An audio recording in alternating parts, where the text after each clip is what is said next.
எந்த ஒரு தொழில் செய்தாலும் வருமானம் மிக மிக முக்கியம். வருமானங்கிறது ஒரு லாபம்.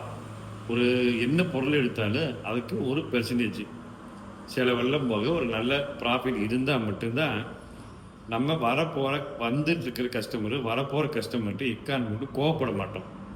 நம்ம வருமானம் குறைவா வச்சுட்டு, மத்தவங்கள விட நம்ம லாபம் கம்மியா வச்சுட்டு, வர்ற கஸ்டமர கோவப்பட்டுட்டு இருந்தோம் அப்படின்னா, கஸ்டமர் நாளைக்கு ரிப்பீட்டா வரவே மாட்டாங்க.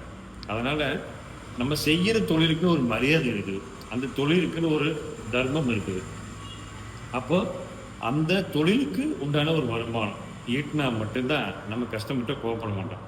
நீங்க நல்லா பார்த்தீங்கன்னா, எந்த நகைக்கடைக்காரராவது கஸ்டமர்ட்ட கோவப்படுறத நீங்க பார்த்துக்க முடியுமா? முடியவே முடியாது. ஏன்னா, நகைக்கடைக்காரருக்கு ஒவ்வொரு கஸ்டமருமே லாபத்த அதிகமா ஈட்டி தரக்கூடியவங்க. அதனால அவருக்கு கோவமே வராது.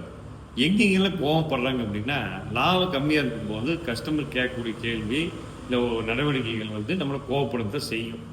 ஆனா நம்ம கோவப்பட்டுடுவோம். கோவப்படும்போது நம்ம நஷ்டத்தோட தான் உட்கார்ற மாரி இருக்கும். பார்த்துக்கணும்.